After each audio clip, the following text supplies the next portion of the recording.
1. My name is David Carter, Speaker of the House, member for Calgary Egmont. This afternoon, after question period, there will be a number of bills before the House in terms of government business. At second reading stage, there are 5 bills. There are 18 bills at Committee of the Whole and 5 bills at third reading stage. This evening, when the House reconvenes at 8 o'clock, they will be dealing with the estimates of the Minister of Technology, Research and Telecommunications. The House will probably sit to at least midnight, as we must go through a number of procedural wrap-up items with regard to this first set of estimates. No doubt question period will be relatively tame today in one sense, because the Premier is away attending the Western Premiers Conference in Nipawin, Saskatchewan.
Let us pray. We, thine unworthy servants, here gathered together in thy name, do humbly beseech thee to send down thy heavenly wisdom from above to direct and guide us in all our considerations. Amen.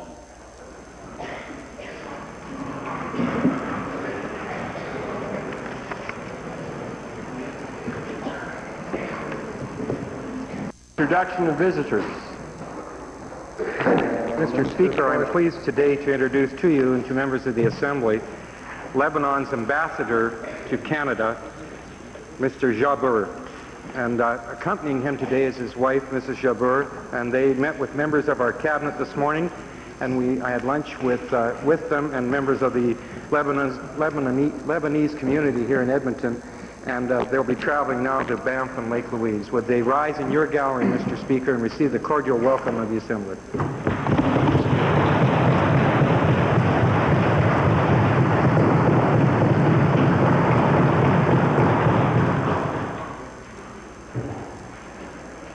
Member for Edmonton Glengarry, Leader of the Liberal Party. Thank you, Mr. Speaker.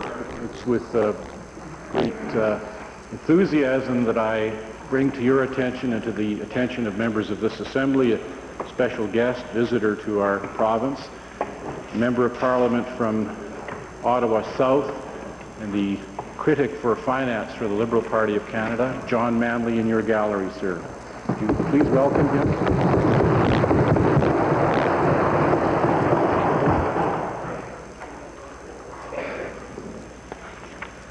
Presenting petitions. Member for Edmonton Avonmore. Mr. Speaker, I would present to the Assembly a petition today signed by 400 persons urging the government to fund community-based agencies that treat children as victims of sexual abuse. I didn't. Reading and receiving petitions. Presenting reports by standing and special committees. Notices of motions. Thank you. Member for Edmonton Millwoods. Mr. Speaker, pursuant to Standing Order 40, I'd like to give oral notice now of my intention to move after question period today the following resolution. Be it resolved that the Legislative Assembly extend its congratulations to the Royal Canadian Mounted Police and Constable Baltej Singh Dillon as he graduates today from the RCMP Training Academy as the first Sikh officer of the force since the RCMP adopted policies to encourage the greater participation of minority community members, and be it further resolved that the Speaker convey this message to Constable Dillon on behalf of the Legislative Assembly. Member for Edmonton Gold Bar.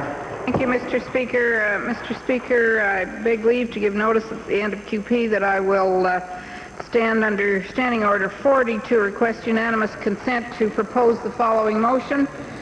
Be it resolved that the Legislative Assembly recognize and congratulate 7 women recently honored by the YWCA's 1991 Tribute to Women Awards for their outstanding contributions to the community of Edmonton. Here, here. Edmonton Highlands. Thank you, Mr. Speaker. Seems to be a busy day for Standing Order 40s. I request to give notice that after question period today, I wish to sponsor the following resolution under its provisions. Be it resolved that Standing Order 58, subsection 1, which limits the time for consideration of the main departmental estimates to 25 sitting days or parts thereof, be struck from Alberta's legislature's standing orders so that full and comprehensive deliberation can continue in Committee of Supply until it is satisfied with those estimates and the planned spending of the government. There are 3 notices of motion under Standing Order 40. We will take them in the order in which the notice was received in the Speaker's office. Therefore, it will be Edmonton Gold Bar, Edmonton Highlands, and then Edmonton Mill Woods. Introduction of bills. Member for Rocky Mountain House. Mr. Speaker, I beg leave to introduce Bill number 36, the Safety Codes Act. This bill establishes a framework for the growth of a comprehensive safety system for Alberta. This legislation incorporates the subject matter of 7 previous statutes which have become outdated. The bill establishes the Safety Codes Council, representative of the safety technologies administered under this act. The Honourable Member for Rocky Mountain House has moved first reading of Bill 36, Safety Codes Act. Those in favour of first reading, please say aye. Opposed, please say no. Carried. Bill number 36, Safety Codes Act, introduced by the Honourable Member Mr. Lund, is now read a first time. Leader. Speaker, I move that Bill 36, Safety Codes Act, be placed on the order paper under Government Bills and Orders. Having heard the motion, those in favour, please say aye. Aye. Opposed, please say no. Carried. Tabling returns and reports. Minister of Consumer and Corporate Affairs. Mr. Speaker, I table order for return 208, the Volunteer and Corporations Act.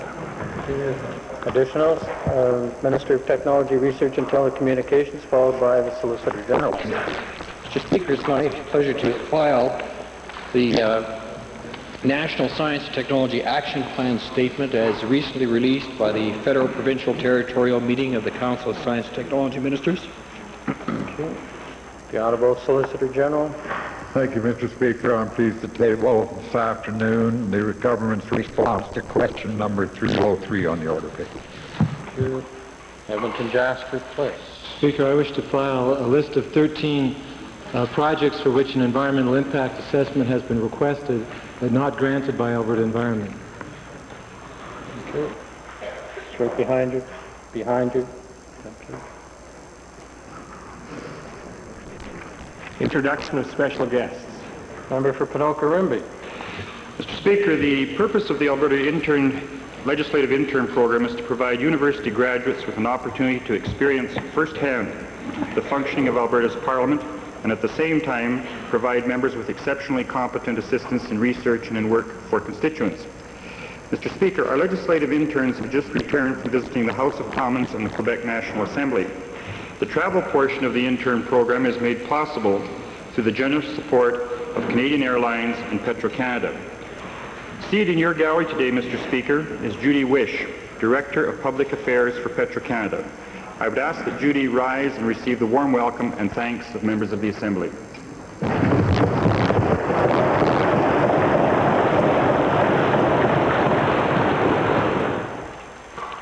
Member for Calgary Northwest.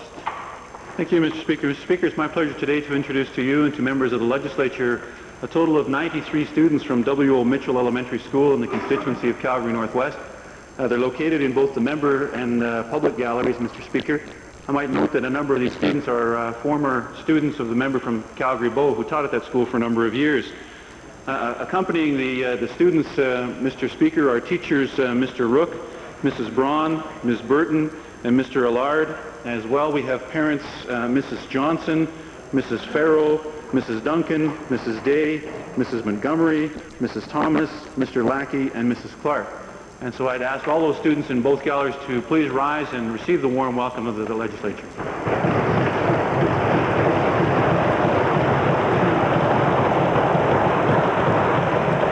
Clover Barr, followed by Tabor Warner. Thank you, Mr. Speaker. It's a distinct pleasure today to reintroduce to you today and to the members of the Assembly Dr. Walter Buck. He's seated in your gallery. Dr. Buck was elected for Clover Bar in 1967 and re-elected 71 and 75, 79, 82, and 86. Overall, he's served the Albertans for over 22 years and the Clover Bar residents for the same period of time. He's left some extremely large shoes for me to fill. I would ask Dr. Buck to rise and receive the warm welcome of this Assembly.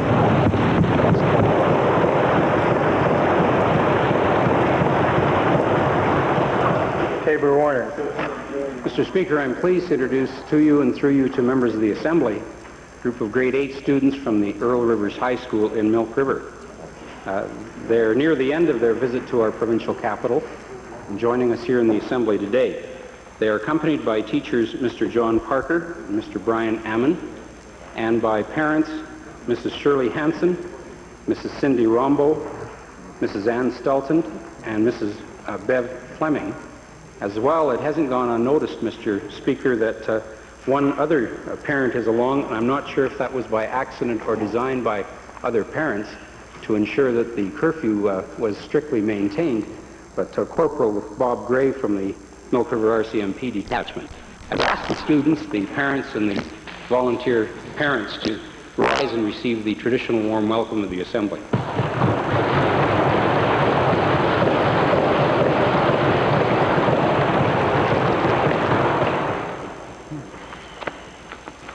Ministerial statements. Minister of Tourism.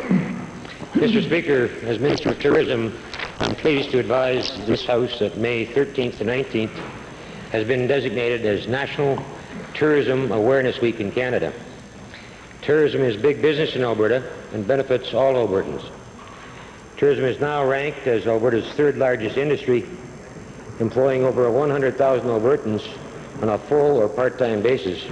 And this government recognizes that never before has it been so important to manage our tourism resources, services, and products. Alberta Tourism is working closely with our private sector partners to assist in the diversification of this province. This unique team effort has spawned the development of some highly innovative and effective initiatives which have enhanced Alberta's international reputation as a preferred destination. The Community Tourism Action Plan process is an internationally recognized success story. So far, some 328 Alberta communities have either completed or are working on their local tourism action plans. A 1990 Pacific Asian Travel Association Gold Award was presented to Alberta because of the Alberta Tourism Education Council's initiatives. During the last year, they led the North American tourism industry by developing certification standards for job classifications in the tourism industry. The Alberta Best program is an attitudinal awareness program which encourages Albertans to make that effort, which allows our visitors to feel appreciated. These are but a few of the programs which have enhanced Alberta's reputation as an innovator in tourism development. I hope that every member in this House will join with us and our private sector partners as we recognize the contribution that tourism has in our lives, and we acknowledge the accomplishments of our dedicated people of our tourism industry. Thank you, Mr. Speaker. Leader of the Opposition. Thank you. Mr. Speaker, I'm pleased to also support National Tourism Awareness Week in Canada and confirm that, yes, that there's no doubt that this is a very important industry, not only now, but potentially in the future. I noticed that the minister says over 100,000 Albertans now work. It's our third largest industries. Mr. Speaker, he also goes on to say that never before has it been so important to manage our tourism, resources, services, and products. Well, there's where we might have some disagreement, Mr. Speaker. I think when you hand out a third of northern Alberta, a third of that province of northern Alberta, and forest management agreements, it's going to be very difficult, if not impossible, to develop a tourism industry there. No plan and at all. Tourism is much more than just our national parks and our major cities. It means different things to different people. Tourism means a lot to Albertans, too. As fuel tax and costs go up, hopefully more of our own people would participate and use the tourist facilities in the province. I notice also that the government, though, has made that a little harder with the increases in the last budget from the Treasurer, so people to enjoy their parks. And people of meager incomes, I think that we should consider that. The only other point I would make, though, I think tourism, especially among the employees, is often a matter of attitude. And I've said this before, that in traveling around in places, perhaps in the United States, in Washington State, which I know a fair amount about, it seems that they have a better training system. At least the people seem to want to be in that job. They make a good standard of living, and they're quite proud of what they're doing. Hopefully we're moving in that direction, that it is an important job. It is, as the minister says, the third largest industry, that we have to take, I think, the training in tourism much more seriously, if I could put it that way. So while certainly we agree that it is an important industry, we may disagree in some of the directions that we're going. We look forward to that debate in the future. Thank you, Mr. Speaker. Oral question period. Leader of the Opposition. Yes, Mr. Speaker, to the Minister of Environment. Is he, you're over there? Okay, thank you, Mr. Speaker. Mr. Speaker, on March the 27th, the Minister of the Environment filed this Assembly on affluent levels for 3 different pulp mills, including Diashawa, Mr. Speaker. This information, along with the Minister's accompanying words, purported to show that these mills were discharging organochlorines into the Peace River at rates, and I quote from the Minister, up to 10 times below their licensed limits, Mr. Speaker. Well, Mr. Speaker, the official opposition has obtained information from Alberta Environment that shows that the Minister's Diashawa effluent number is clearly and absolutely wrong, Mr. Speaker. Mr. Speaker, the data that we've obtained, and I would file the 4 copies here in the legislature, clearly shows that in January of 1991, coming from his own Department of Environment policies, that the actual daily discharge for the mill is 666 kilograms per day, or double the figure that the minister reported in the chart that he filed this House, Mr. Speaker. My question to the minister is simply this. Will the minister explain why that chart he so proudly showed is wrong? Was he misleading the Assembly, or does he just have simple problems with math, Mr. Speaker? Well, Mr. Speaker, I'm not misleading the Assembly in any way, shape, or form. The information I filed was information that was compiled by the administration within the Department of the Environment.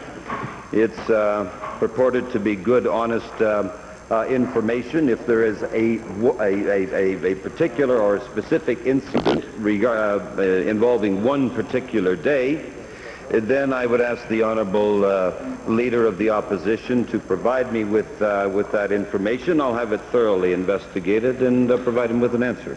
Well, Mr. Speaker, I've already filed it, and it's not for one day, it's for the whole month of January, Mr. Speaker. That's the reality, and the minister can take a look at it. But, Mr. Speaker, beyond that, the fact that the chart was wrong and misleading, Mr. Speaker, there's a second assumption that's wrong. It's based on measurements taken at a time when Diashawa was producing pulp at little more than half its capacity, Mr. Speaker. And my question, besides the false information, and given that the minister's wrong numbers based on a calculation mistake and Diashawa being at roughly 50% capacity, will the minister admit now that this mill will be at or exceed its licensed discharge limit when it reaches full capacity? Yes, I can give that that assurance without any hesitation, because very simply that is the policy of this province. Standards are set for pulp mills. The minimum standard for bleach-kraft pulp mills is 1.5 kilograms per air-dried ton of chlorinated organics per day. Mr. Speaker, if there is an ongoing violation of these standards, the company will be given the appropriate orders to do what is right and to do what is necessary to protect our environment. And this is a policy that is simply reflective of the best achievable environmental standards in the world, Mr. Speaker. Well, it's probably the best in the world when we hand out the misleading information, Mr. Speaker. That's right. It looks that way. But let's talk about best in the world, Mr. Speaker. He's already admitted now the die shot will probably exceed the discharge limit down the way, Mr. Speaker. He's already admitted that. But given, Mr. Speaker, the question is this, given that zero effluent technology is now available, that's the best in the world, Mr. Minister, indeed will be used in Saskatchewan and BC, what explanation can you give to Albertans for not insisting that can be used in all pulp mills recently and currently being built in the province? That's the best. I'm glad to note that the Honourable Leader of the Opposition has become a renowned expert on pulp mills, like he appears to be a renowned expert on just about everything else. The fact is, Mr. Speaker, is that the closed-loop system relative to zero effluent is being experimented with in British Columbia and in Saskatchewan. And it applies, listen to this, listen. It applies to a mill operation called chemical, thermal, mechanical pulp, which is a totally, entirely different kind of operation, producing a different kind of product than kraft mills. With respect to kraft mills, those mills that are deemed to be responsible for producing chlorinated organics, we have reached the highest levels, environmental levels, achievable in the world today. Second question, Leader of the Opposition. People don't want kraft bleaching, they want the thermomechanical. That's what this is all about. Mr. Speaker, I'd like to designate my second question to the member from Edmonton Jasper Place. Edmonton Jasper Place. Mr. Speaker, today in Alberta, we're no closer than we were 2 years ago to knowing when an environmental impact assessment will be called on any given project. The way the minister described the situation last week in the House, a developer can present anything he wants to a public meeting, while the Department of the Environment sits back and the minister hides in the weeds, sniffing the political winds, and to go back and make a decision. No environmental impact assessment at that stage. And then he ultimately, after he's through hiding in the weeds and sniffing the winds, will make a decision under the Land Surface Reclamation Conservation Act. Does the Minister of the Environment fail to appreciate that this process pits neighbor against neighbor and makes friends into foes while he hides in the weeds waiting to make a decision? No, this minister has never hidden the weeds from any situation.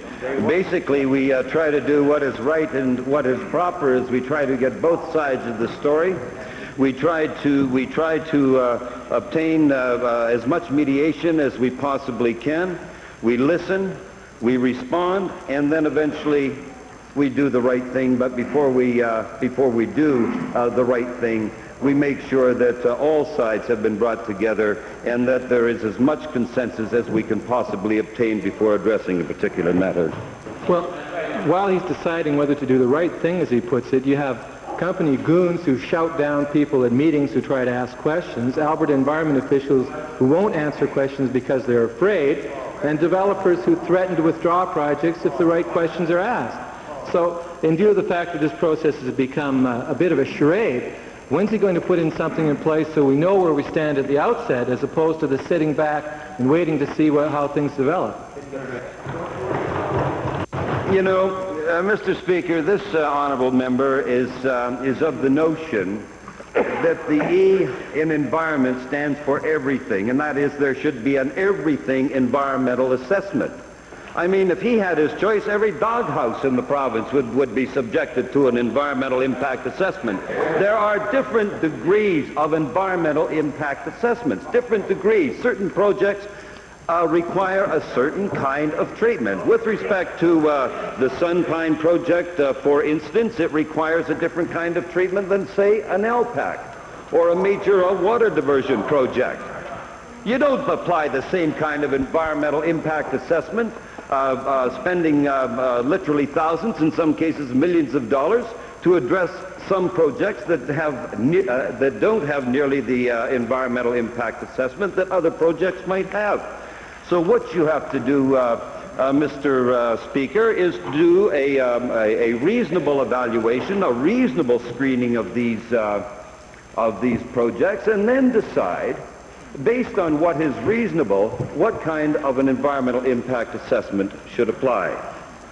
Well, E doesn't stand for everything, but it doesn't stand for evasion either. And that's what we're getting from this minister. A year ago, more than a year ago, this document was tabled, the Task Force Report on Environmental Impact Assessment. How you arrive at these decisions, I'd like to ask the minister why the government has made absolutely zero progress towards implementing the key recommendation. There should be minimum discretion in the legislation, and where there is discretion, some type of appeal mechanism should be provided. Why no progress? Mr. Speaker, I think that we have instituted a good number of the recommendations contained in that report. One of the key ones is the establishment of a formal process to adjudicate the social, economic, and environmental impact of non-energy related projects through the Natural Resources Conservation Board. That board is on its way to establishing its administrative procedures and should be ready to operate perhaps by the end of July, certainly no later than the end of August, understanding that it's an entirely new administration within this government, and it has to have a reasonable amount of time. In the meantime, we are assessing a number of projects, and I believe the honourable member alluded to those projects in this piece of paper that he filed with the House, as to whether, first of all, they are mandatory under the NRCB guidelines, and secondly, if they aren't mandatory, should there be ministerial discretion to send some of these projects to the NRCB? Edmonton Glengarry on behalf of the Liberal Party. Thank you, Mr. Speaker. Albertans had to be impressed, Mr. Speaker, by the fact that some 1,200 or 1,300 Albertans attended a conference on the weekend involving women in a violent society. One of the areas for discussion at that conference was the fact that women and children were in greater numbers being served by shelters in Alberta and throughout Alberta. My questions are to the Minister of Family and Social Services. Mr. Speaker, given that 3,000 women and 4,000 children were served last year by these shelters, and given that the Alberta government does not provide more than basic services at these shelters, that is, shelter and food, would the minister confirm and commit to a program being put into place that will put in counseling for these children and for these adult women who have to deal with battering, that can allow them to go into the workforce and into the schools much better prepared? Mr. Speaker, I would draw to the leader of the Liberal Party's attention the substantial commitment that we make as a government towards, in particular, child welfare services. The member knows that we spend some almost $138 million per year on child welfare services, and we make an exhaustive list of options available to children, Mr. Speaker, that require counseling and those kinds of supports. I'd also point out, Mr. Speaker, that we spend just in excess of another $130 million on family support services. Mr. Speaker, that totals nearly $268 million that we're providing across this province in support of children and in support of families. Mr. Speaker, I think it's a well-known fact that the counseling that is given to children that are wards of the province, not to the children that are going into these shelters. And for every one child that is accepted, there are two that are turned away. Experts, Mr. Speaker, say that if counseling is given to these students, to these children, and to women, that the problems later on are minimized. Will the minister commit to increasing the funding from the 80% level to 100%, which would allow for this counseling to take place and allow them to be better people in the schools and the workplace? Well, again, Mr. Speaker, I would remind the member opposite, first of all, that we have seen our budget for women's shelters in this province almost triple in recent years. I would also point out, Mr. Speaker, that I am committed to working with the provincial association or the provincial executive of the Alberta Council of Women's Shelters to make sure that we do have an appropriate formula in place to provide basic services through those shelters. And we hope through a consultative process, through working together with the executive, that we'll come to an appropriate formula. Mr. Speaker, further to that, again, I would remind the member opposite that it isn't up to just this department and this government to respond to these needs. That without question, we're setting the lead. We've taken a lead position in this, Mr. Speaker, but we're also working with communities and community agencies. We've seen an increase of some 24% in community agencies that are there to respond in recent years. We've seen the private sector come into it, Mr. Speaker, with groups like Field and Field, a legal colleague, who have just recently announced $75,000 in funding to help deal with this problem, Mr. Speaker. Much to be done, and I can only continue to say that I'm going to continue to work with communities, with all levels of government, to address this very serious problem. Mr. Speaker, we're talking about violence that continues to grow, violence to which women and children are being subjected. And whatever the minister says, it isn't enough, the assistance that's being given to women and children that are having to go through this battering. Now, Mr. Speaker, my final question to the minister is this. There is a good model for Alberta to follow, and the minister has had an opportunity to look at that model, the London model, which allows and sets up a team approach to deal with battered women and children. Will the minister tell this House that he's looked at the model and that model will become the model for Alberta?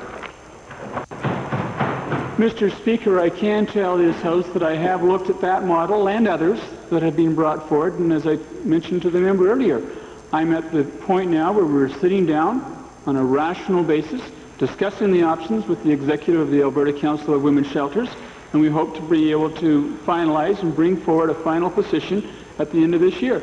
Mr. Speaker, I don't know what more we can do at this time. I appreciate the concerns that the member is bringing forward. I appreciate that from his perspective that the only answer is more funding.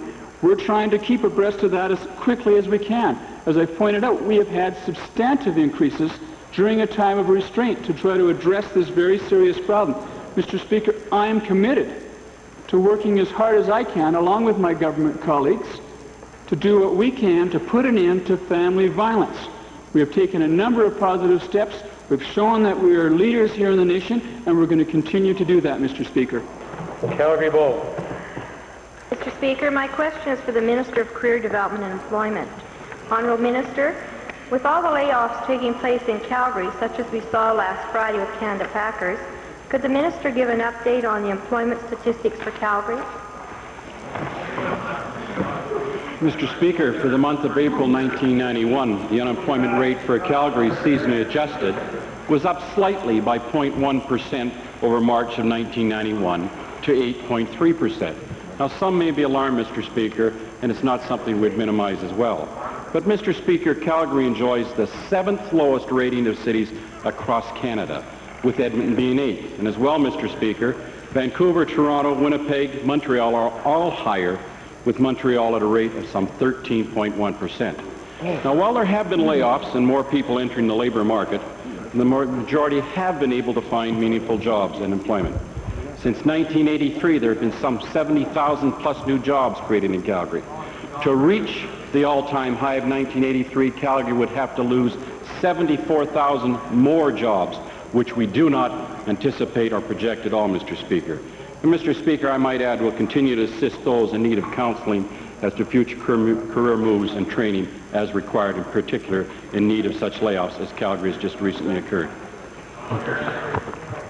Mr. Speaker, would the minister advise if there is a trend to higher unemployment rates in Alberta, and could he specifically comment on the unemployment growth as compared to a year ago? Thank you. Good question. Well, Mr. Speaker, contrary to a trend in higher employment or unemployment, all indicators are that Alberta will enjoy the lowest unemployment rate. And will the member for West Loch Sturgeon remember that? They will enjoy the lowest unemployment rate in Canada, as we're now second only to Saskatchewan at 7.8%. Those are the stats, the figures, Mr. Speaker, that we want to get out on this side of the government. There are actually more Albertans working at this time than there were last year. That's a statement of fact. With some 1,249,000 Albertans working, and contrary to what the opposition has said, Mr. Speaker, in April of 1991, there were 14,800 more Albertans working at this time. And Mr. Speaker, if we're speaking of comparisons, as the opposition would have us do, this is the second highest participation rate in Canada, with BC enjoying the high at some 23,000 plus jobs. But as compared to Ontario, I might add, and please remember, ladies and gentlemen, members of the House, they're enjoying, if you can call it enjoying, some 2,000 or 213,600 less working at the same time last year.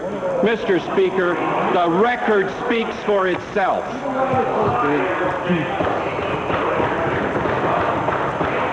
Edmonton Avonmore. Mr. Speaker, my questions are to the minister responsible for women. This weekend I attended a conference that clearly validated the violence, that is sexual, physical, economic, and social violence, which in some cases constitutes systemic torture that women and children in our nation and our world experience. We also heard how our society's political justice and care systems fail to protect women and children from violence and fail to heal those who have survived the violence. My question to the minister, in view of the widespread pain and suffering of women and children, which is an outcome of the most pervasive form of human rights violation, when will this government provide funds and treatment programs for women and children subjected to this violence? Well, Mr. Speaker, that question has been asked earlier today, and the minister responsible for Family and Social Services and other ministers who are contributing to the government's role in helping to prevent and to eliminate violence against women, they may all wish to supplement.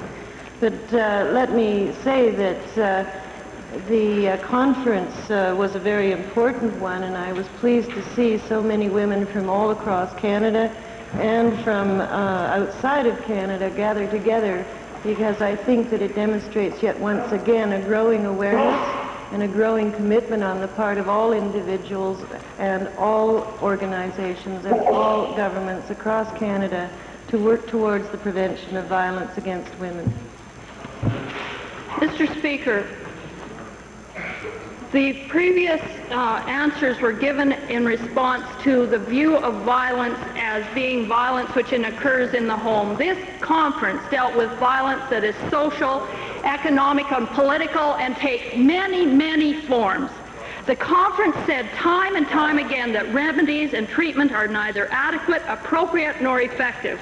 We have heard repeatedly from Supreme Court justices of biases in our laws and the administration of justice, and from others, that treatment for such effects as alcohol and drug abuse fail to address women's experiences.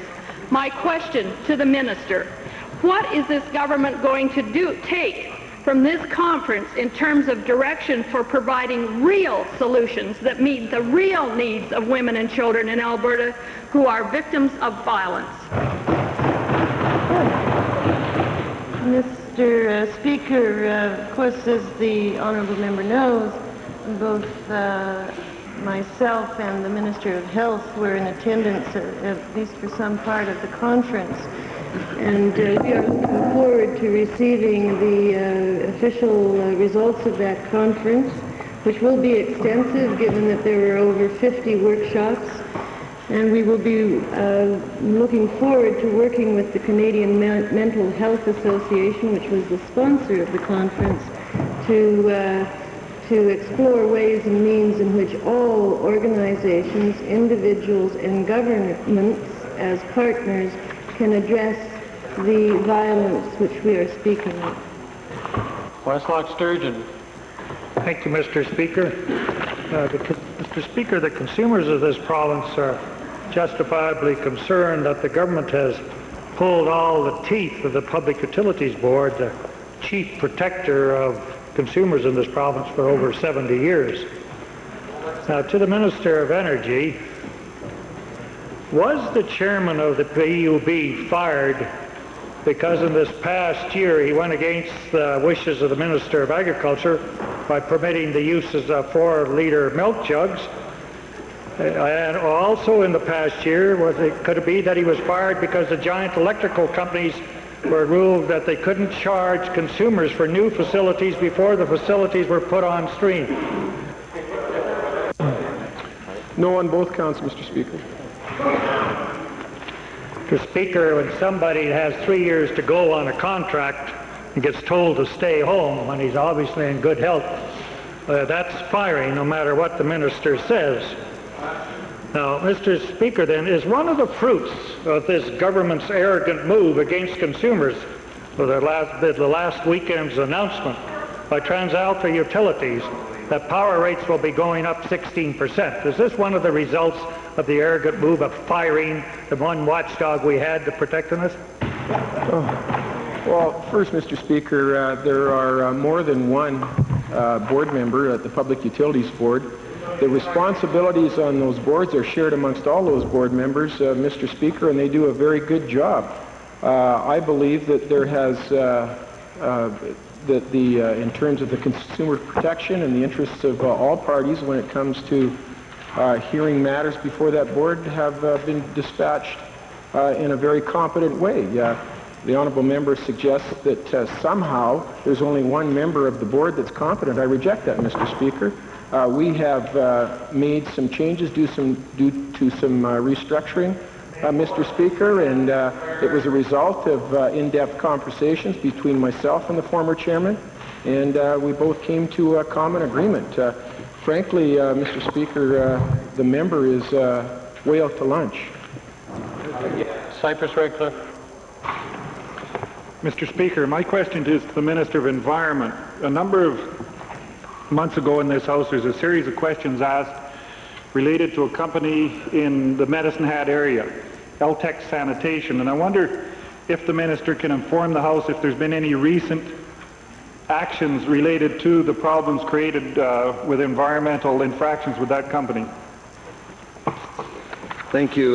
Mr. Speaker, about a year ago, almost a year ago today, the Pollution Control Division received information that some 88 barrels of potentially hazardous waste had been disposed of at the East Calgary landfill. Information regarding illegal hazardous waste storage in Medicine Hat was also received at that time. Therefore, an investigation of this allegation was launched, and as a result of a coordinated year-long investigation into the activities of Eltex Sanitation Systems of Medicine Hat, Alberta Environment's Pollution Control Division and the City of Calgary Police Service laid charges today under provincial environmental legislation and the Criminal Code of Canada. Quite specifically, Mr. Speaker, there have been 7 counts laid under the Hazardous Chemicals Act, 3 counts under the Clean Water Act, 5 counts of fraud over $1,000, 9 counts of uttering a forged document, and 4 counts of conspiracy. In this particular case, the offenders were released on their own undertaking in regards to the charges under the provincial environment legislation and were released on bail of $18,000 each under the criminal code charges. Mr. Speaker, I wonder if the Minister can inform the House if criminal charges have ever been laid under any other environmental infraction in Alberta or elsewhere in Canada before. Well, we're advised, and this is subject, of course, to confirmation, that it's the first time in Canada that criminal charges have been laid in conjunction and with respect to environmental alleged environmental violations. Question, ahead. Thank you, Mr. Speaker. The closer one looks into the Hinton fuel poisoning, the more evidence one finds that the incident was grossly mismanaged by this government. In addition to the information previously presented in this Assembly, we have discovered that the Hinton RCMP were not called in to investigate the source of the contamination, and further, the motor vehicles laws were violated by transporting the contaminated tanks by night. I would like to ask the Attorney General, given all of this and the fact that at least 118 people were injured in the incident, with some of them remaining incapacitated to this day, does the Attorney General share the apparent views of this government that the matter has been adequately investigated and justice has been done? Mr. Speaker, it's unfortunate when any incident happens that people have their health injured, and I'm sure that everyone on this side of the House extends their condolences and sympathies to those type of people. This issue, while I was away, was brought up twice, and I believe the Premier advised the honourable member that he would have the matter referred to my office. We are in the process of trying to find out what did happen in this instance, but I can assure the member that there would be no public inquiry until every other avenue of investigation would be taken, and then a decision would be made. I'm sure all Albertans will wonder if this investigation will be as thorough as the original one, Mr. Speaker. Someone, Mr. Speaker, put the poison in the fuel, and Albertans were hurt. Evidence mysteriously disappeared, and several government departments played hot potatoes with the incident. Shame. And since we know nothing of how it happened, Albertans have no assurance that it won't happen again. I'd like to ask the Attorney General, given that this government acknowledged in the Rolfe report that the public inquiry should be undertaken where there are lapses in acceptable standards causing public concern, will the Attorney General recommend to the Lieutenant Governor that a public inquiry be held into this incident? Mr. Speaker, a procedural thing, we don't recommend to the Lieutenant Governor that an inquiry be held. If I could cite from Hansard, page 1136, where the honourable member quoted from Lord Justice Salmon, and saying matters causing public concern which cannot be dealt with by ordinary civil or criminal process, and only then should an inquiry be held. In reference to my previous remarks, I can assure the member that we will find out what did happen, and there will be an investigation to find out what happened. I don't think at this stage that necessitates a public inquiry, nor should the member try and incite that type of interest to this. Okay. Stony Plain. Mr. Speaker. Mr. Speaker, I'd like to direct my questions today to the Minister of Health. Mr. Speaker, school nurses provide services such as hearing and vision testing, immunization, home visits, follow-up, and family support relating to health matters, professional assistance to school staff dealing with health needs. Inner city schools like Sacred Heart Community School in Edmonton rely heavily on these services, but they are being cut because of inadequate funding to local health units, and Sacred Heart School is losing their health nurse. Given that it is this minister's responsibility to provide basic health care to all Albertans, what action is the minister going to take to ensure that health care will reach needy school children in this province? Mr. Speaker, our public health units perform very valuable services for Albertans across this province, and that is why, as a priority in our budget this year, we have given to the area of community health an increase of 20% in our budget as part of the overall increase in health for a 10% increase. How those dollars will be distributed in those health units and the individual decisions that they will make in terms of the program mix that they have is an important part of that 20% increase.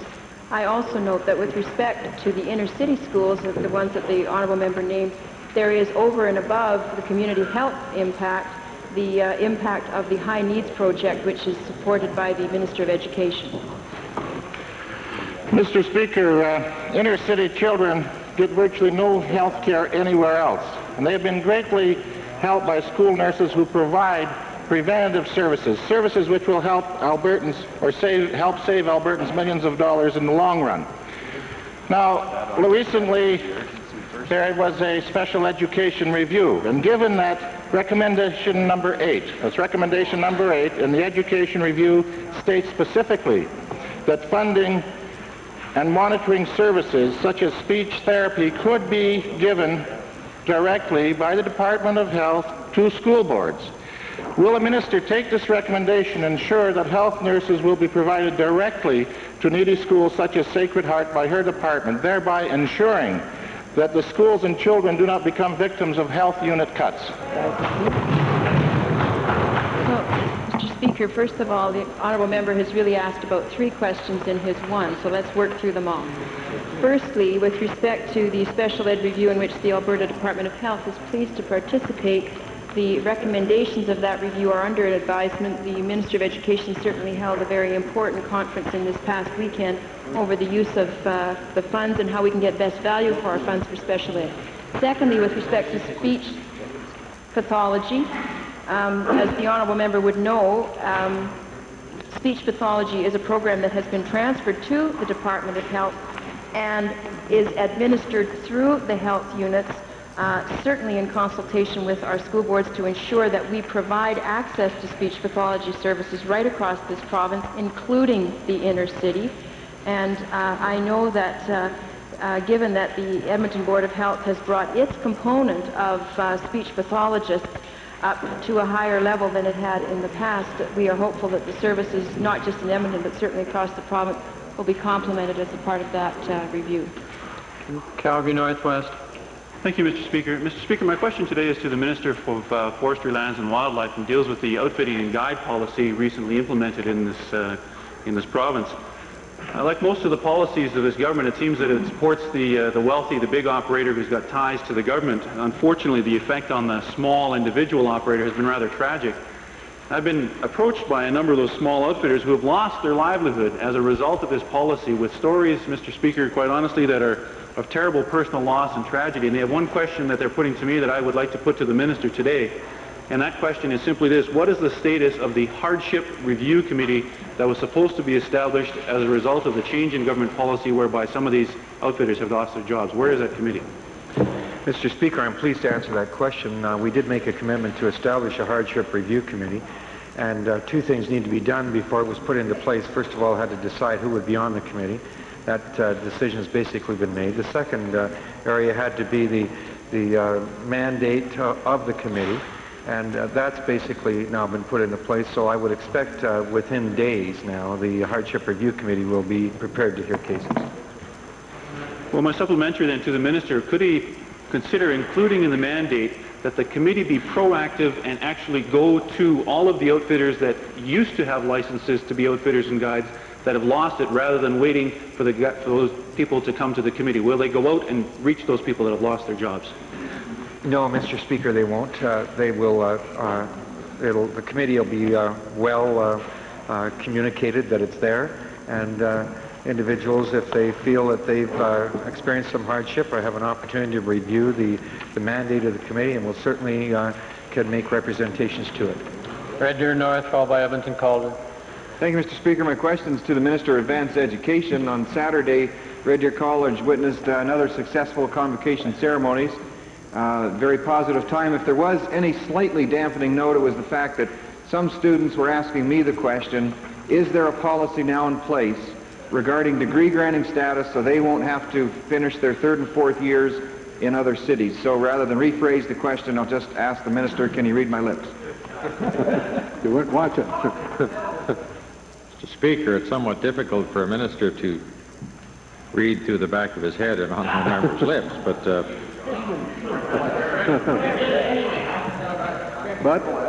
Mr. Speaker, as members are probably aware, we've been looking at the whole question of degree granting at the post-secondary level. We currently have a review underway of the degree granting of institutions in general. We do have in place, Mr. Speaker, as the honourable member from Red Deer North is aware, degree completion at Red Deer College very successfully with nursing, and at Akiano to Athabasca U. Mr. Speaker, a decision's not been made. The matter is still under review, and I look forward to the stakeholders in this province having a view on the whole question of whether or not there should be a degree granting at institutions other than universities. Supplementary, Mr. Speaker, I appreciate the minister taking time to consider this. I would like to ask, however, given the fact that in a meeting here in the building last year with the president of Red Deer College and the chairman of the board, MLA for Red Deer South and for Red Deer North and other Central Alberta MLAs, there was an indication at least given that 1991 would be the decision year, and so can I ask the minister to further give us some indication on that time frame? Yes, Mr. Speaker. The government is committed to making a decision on the question of degree granting in 1991, fiscal 1991. I would point out, Mr. Chairman, that I'm receiving a considerable amount of advice that perhaps the government should be looking at degree completion, perhaps at several of our colleges from the southern part of Alberta to the northern part of Alberta. But a commitment has been made, Mr. Speaker, and a decision will be made on that question prior to the end of March 1991. Evan to Calder. Thank you, Mr. Speaker. Mr. Speaker, my questions are to the Minister of Family and Social Services. Despite what the government wants us to believe, statistics make very clear what this government refuses to see. Poverty and unemployment in this province are growing. Mr. Speaker, in the last few months, approximately 4,500 people have lost their jobs, and today the Edmonton Food Bank released figures that show that there is a 14% increase over last year in the numbers of people utilizing the food bank. Sure.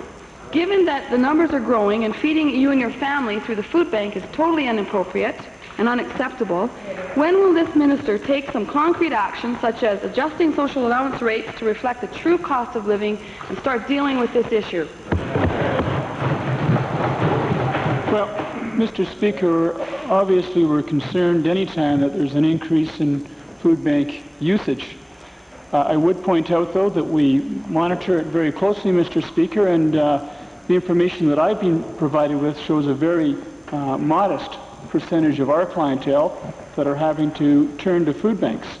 It's interesting to note, Mr. Speaker, if you compare that to Ontario, where we're seeing food banks double and triple in usage in recent months, Mr. Speaker. I'm not sure what that can be attributed to. I'd also, Mr. Speaker, like to say that I do take exception to the suggestion that unemployment is on the rise here in this province. I think the member or the minister responsible for career development and employment made it very clear that things have improved. Comparing this time this year to this time last year. The last thing I'd want to point out, Mr. Speaker, is the member did raise our Supports for Independence program.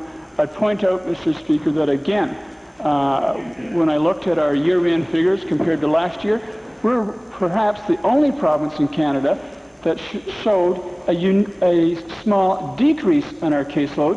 And again, Mr. Speaker, that compares to a 32.8% increase in Ontario. So which program would the member have me use? Mr. Speaker, the truth is that this government sees nothing wrong with finding hundreds of millions of dollars to give their corporate buddies, but they continue to cut back on seniors, the poor, and the unemployed. That's the truth, Mr. Speaker. Mr. Speaker, in view of the fact that a large number of persons are being fed at the food bank are children, when will this minister recognize that children have a right to food and admit that as long as we have children being fed by food banks throughout this province, that this province is in violation of the United Nations Declaration on the Rights of the Child? Again, Mr. Speaker, I would only remind the member of the increases that we just recently announced within our own Supports for Independence program, and the member knows that we placed an emphasis on food portions for children, and that those allocations received up to a 19% increase, Mr. Speaker, just recently. Again, I want to say the concern that this government does have, Mr. Speaker, for the unemployed, for the fact that we require food banks in this province. We take no pride in that, Mr. Speaker, but we've been doing something about it. And we've heard in recent days in this Assembly about the number of new jobs that are being created in this province, about the decline in unemployment in this province, about the opportunities that are being created in this province that aren't being created, Mr. Speaker, in other parts of Canada. Mr. Speaker, I think our answers, our solutions are the right ones. I think we're showing clearly, Mr. Speaker, that it's working here in Alberta and that we're not seeing these kinds of benefits accrue in other parts of Canada this time. Edmonton Goldbar. Thank you, Mr. Speaker. Mr. Speaker, the Causey report was a shameful indictment of the failure of our province to address the lack of supports and resources for our native citizens. I certainly did, and I hope Mr. Speaker, I was asked if I read it. Yes, I've read it, every word of it, and I hope every member here has. Mr. Speaker, every page of the report just screams out for immediate action from Native associations, from communities, and from government. I don't doubt the political will of Native groups and local communities, but the past performance of the government with respect to improving conditions and opportunities for Native people is too often reactive, waiting for a tragedy before action. Mr. Speaker, we don't want this report to gather dust the way so many others have. My question is to the Minister of Health. Mr. Speaker, the report states that Native youth have a 35 to 40% chance of suffering from alcohol abuse and a 25% chance of suffering from drug abuse. Will the Minister please explain to the House what action the Department is now taking to provide assistance to Native communities to help deal with this shocking statistic? Mr. Speaker, I think this is a subject which warrants more than simply a question in the question period, although I welcome the opportunity to speak to the work that our Alberta Alcoholism and Drug Abuse Commission is doing with respect to Natives, in particular with respect to substance abuse programs. In addition to the ADAC programs is the broader health status of Natives in our province. And frankly, Mr. Speaker, it is a status which is not acceptable. And Alberta took the lead with health ministers across Canada as we attempt to identify a mechanism that will preserve constitutional rights of Native people, yet get into the issue of improving their health status as Albertans.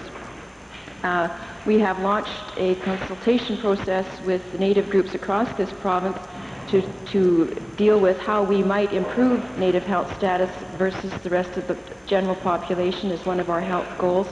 And I'll be pleased to discuss it further with the honourable member. Certainly she raised it in the discussion on the estimates of the Department of Health.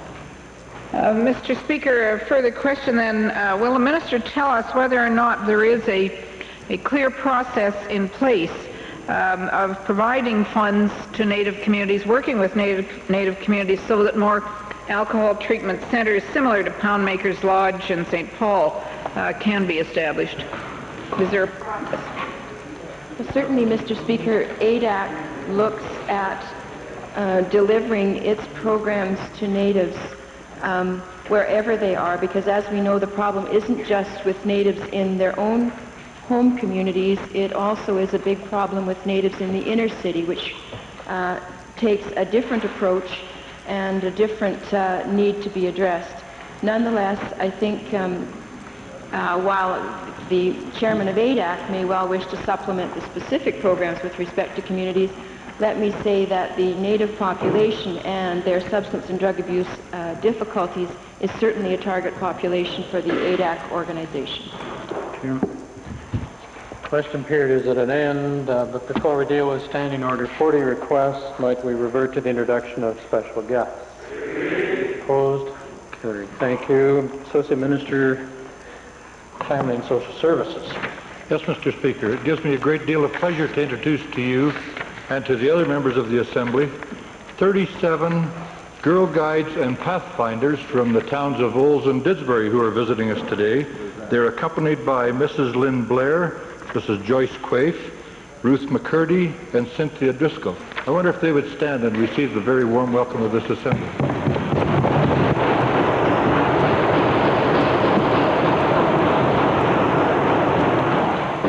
Attorney General, followed by Calgary Bowl.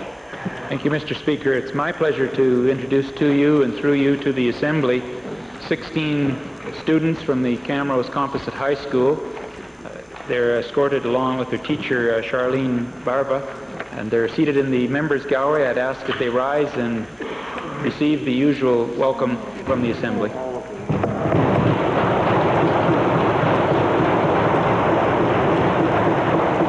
Calgary Bowl.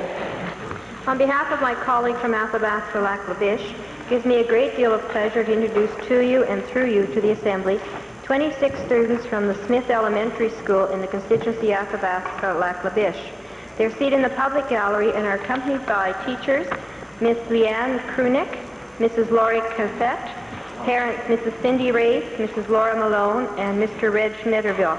I'd ask them now to stand and receive the warm welcome of the House.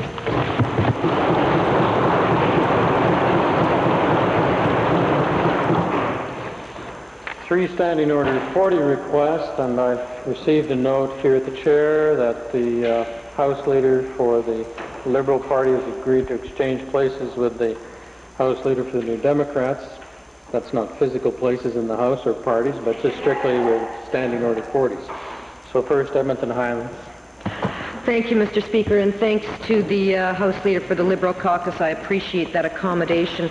Mr. Speaker, this is not the first time I've moved this motion under Standing Order 40. I will read it, though, for members if they want to consult their standing orders. Be it resolved that Standing Order 58, subsection 1, which limits the time for consideration of the main departmental estimates to 25 days or parts thereof, be struck from the Alberta Legislature's standing orders so that full and comprehensive deliberation can continue in Committee of Supply until it is satisfied with those estimates and the planned spending of the government. Mr. Speaker, the urgency of this motion is that today at 11:45 p.m. the bell basically rings on estimates and we get shut down. Numbers get rattled out at a speed that one can barely keep up with because there are so many numbers. The fact of the matter is, Mr. Speaker, for example, three departments, the Departments of Health, Education and Social Services, the combined estimates of which come to more than $6 billion, have been in Committee of Supply consideration for less than 12 hours. We, Mr. Speaker, find this unacceptable that estimates in effect are being rammed through at a rate of about $500 million per hour. Right. That's what it comes to, folks. That's what this provision in our standing orders causes. But we have time today to correct this problem. Right. Mr. Speaker, this is the last day of estimates. They'll be called at 8 p.m. this evening on the Department of Technology, Research and Telecommunications. And at 11:45, even if we're not done that department, let alone all of the other departments which have not reported concurrence of the committee, the bell will ring and all votes must be held at that point. That is not democracy. These standing orders need to be changed, Mr. Speaker, and I've asked every government house leader and their deputy government house leaders. I've done everything I can. Every year, it means that we have to come back to an emergency motion on this subject. $12 billion budget should not be rammed through the Assembly in 25 days. I urge members to say yes to allowing this motion to come up for debate, and then yes to its request, Mr. Speaker. The request before the House under Standing Order 40 by Edmonton Highlands. Those in favor of giving unanimous consent for the matter to proceed, please say aye. Aye. Opposed, please say no. Matter fails. Thank you. Member for Edmonton Gold Bar. Thank you, Mr. Speaker. I rise under Standing Order 40 to request unanimous consent of the Assembly, Mr. Speaker, to the following motion, which has been circulated. Mr. Speaker, be it resolved that the Legislative Assembly recognize and congratulate the following 7 women recently honored by the YWCA's 1991 Tribute to Women Awards for their outstanding contributions to the community of Edmonton. Dr. Ann Anderson, Mary Cameron, Shirley Graham, Marie Lang, Margot Parizeau, Antonietta Rouget, and Betty Skrepnek. Mr. Speaker, just very briefly, a wonderful event took place last week when 800 women and men paid tribute to these 7 women for their incomparable service to our community. I believe every member should want to see them acknowledged and recognized. Before putting the request to the House, the Chair would respectfully request that I could have a copy of what the motion is. I'm sorry, but it hasn't got to the Chair. Now, that's good, but we'll see if we get the request, and before it goes, then I'll have a look at it. Thank you. Unanimous request under Standing Order 40 has been requested by the member for Edmonton Gold Bar. Those in favor of granting the request for the matter to proceed, please say aye. Aye. Opposed, please say no. Thank you. The matter carries. Please proceed. Thank you, Mr. Speaker. Mr. Speaker, the women of Alberta contribute thousands of hours, remarkable initiatives, courage, energy towards improving our communities, to make them safe, beautiful places, places of opportunity for all our citizens. Many of these women go unrecognized, Mr. Speaker, unrewarded, often unheard of. And I think we should thank the YWCA in Edmonton and Calgary and other centers who attempt by holding such events to help us to begin to think about the women in our knowledge, in our work life, in our community life that do such extraordinary service over long periods of time to improve conditions in our communities and to improve the human condition. Mr. Speaker, the Y also helps us to understand the breadth and depth of the causes that women work in our communities, and to have a greater understanding of the needs that are out there. Mr. Speaker, I believe that it's going to be the women who will save our world. It's the women who have taken the lead in environment, in movements towards peace, and I think, unfortunately, all too often we do not recognize them. Mr. Speaker, just speaking briefly to these 7 women, to whom I know we want to pay tribute. Marie Lang, the MLA for Edmonton Avonmore, a colleague of ours in this Assembly.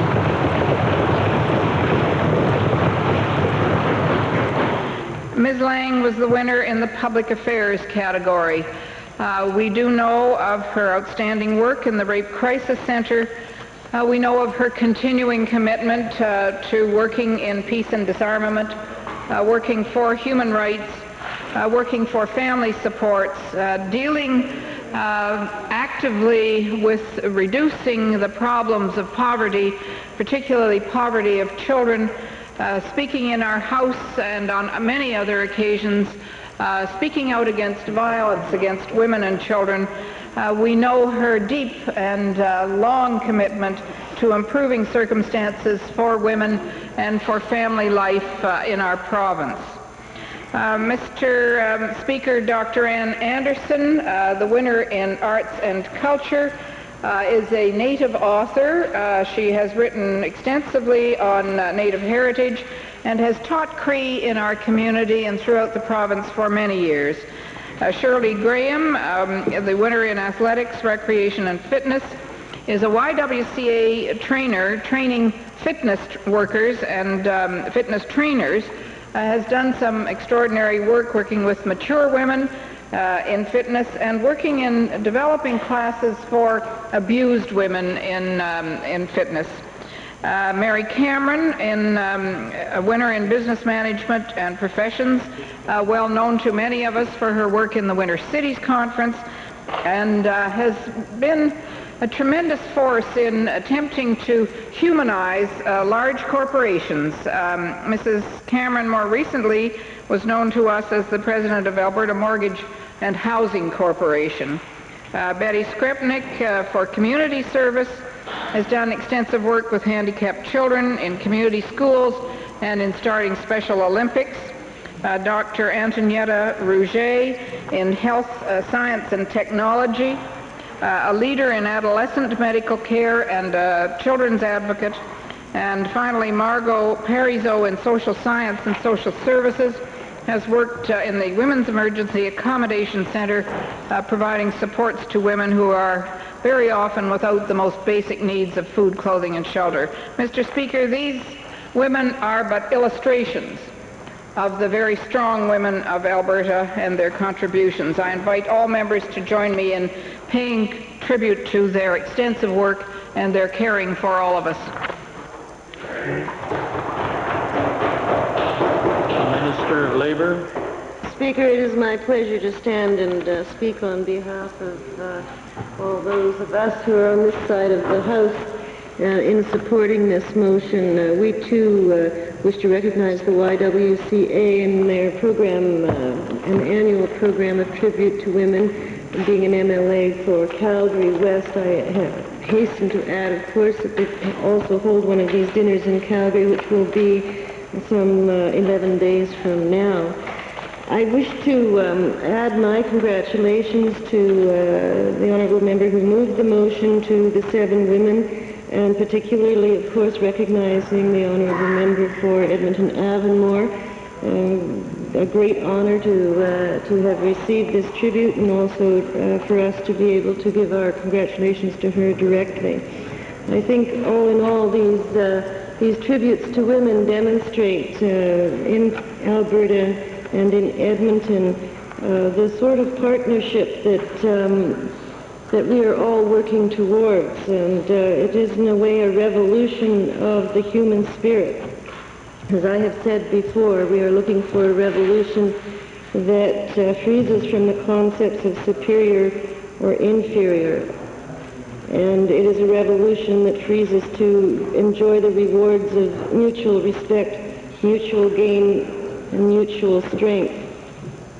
That is what these women have all demonstrated in their own individual ways as they've reached out and touched others, so that we can all have a partnership of hearts, a joining of minds, and a communion of spirits.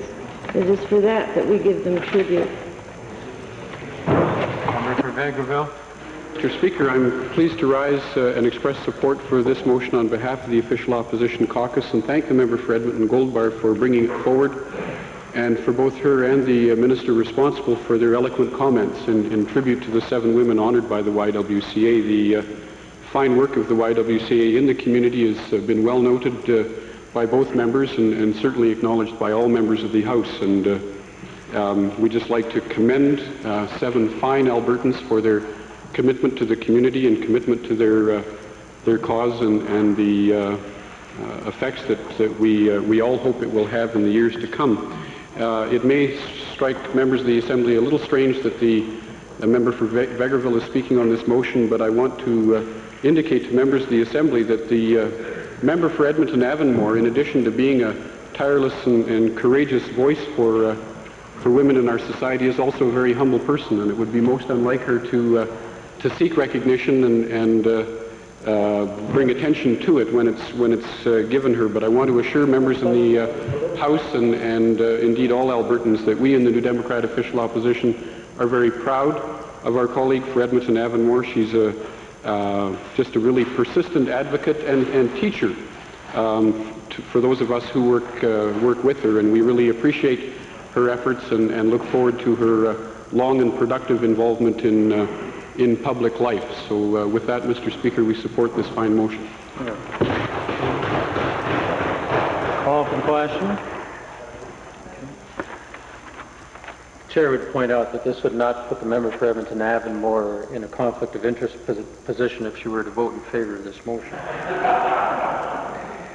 All those in favor of the motion as proposed by the member for Edmonton Goldbar, please say aye. Aye. Opposed, please say no. Motion carries. Let the record show unanimously, and the chair will be in contact with all the individuals named. Thank you.